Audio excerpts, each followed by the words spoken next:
Welcome. You're here for another edition in the Jehovah's Witness series on What Does the Bible Really Teach? Well, it's Saturday morning and you're finishing your breakfast. And then you hear a knock, knock, knock. Who is it? It's the Jehovah's Witness from the local Kingdom Hall. We came here to warn you of Armageddon. I want you to know that the Trinity is a false doctrine, and Jesus is really Michael the Archangel. Oh, really? And why do you say that? Well, if you turn your Bible to Micah chapter 5, verse 2. Big Truth here, and after nearly a decade of studying the Bible, logic, philosophy, and learning from the top thinkers from around the world on the subject of religion, and in particular Christianity, today I'd like to share with you my thoughts on Micah 5:2. They turn their Bibles to Micah 5:2, and they show you in their Bible where it says, in regards to Bethlehem, "From you will come for me the one to be ruler in Israel, whose origin is from ancient times, from the days of long ago." Then they say, see, Jesus had a beginning. He had an origin. And then you're like, oh, that's not what my Bible says.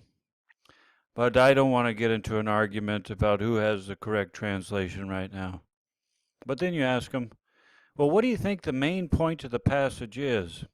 Is the main point of the passage whether or not Jesus is created or eternal? Or is the main passage to reveal that the Messiah is to arise out of Bethlehem? And they'll probably agree with you that the main point of the passage is that the Messiah will arise out of Bethlehem. And then you ask them, well, how can a prophet explain this any better? I mean, think about it.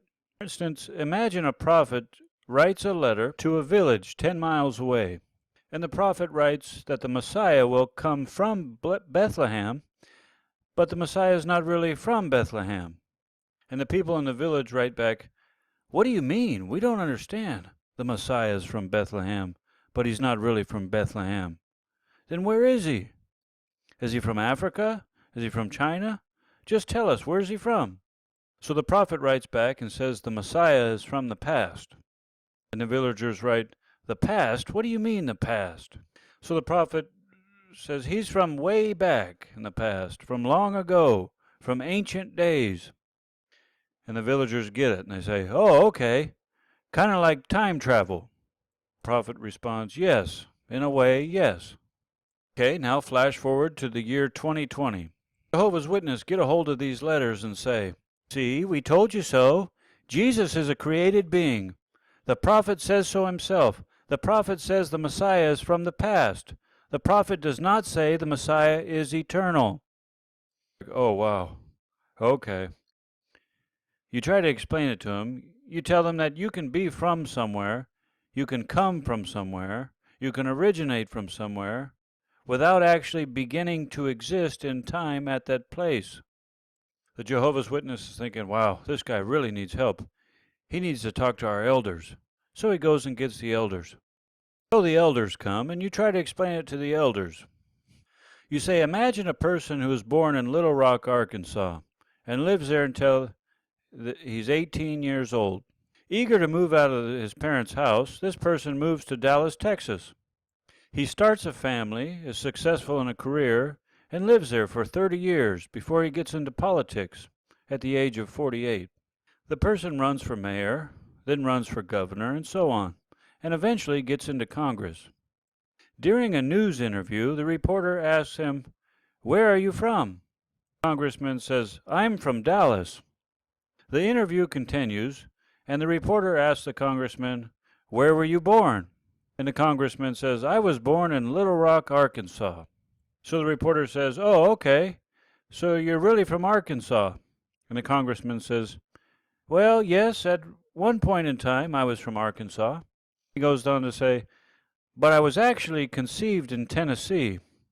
That's where my parents met. After you tell the elders this story, you try to use it to explain to them that it's possible for somebody to be from somewhere without actually beginning to exist in time at that location. But you tell them this is all irrelevant because the main point of the passage seems to be revealing that the Messiah will arise out of Bethlehem and that the Messiah will be pre-existent. The main point of the passage is not whether the Messiah is eternal or created. Part in Micah 5:2 where it talks about origins, it is to show that the Messiah is really not from Bethlehem, even though he comes from Bethlehem. Thank you so much for watching. I hope you enjoyed. Please share with us your Jehovah's Witness experience in the comments. If you have any questions, please write them in the comments. And make sure to check out our other videos on the Jehovah's Witness.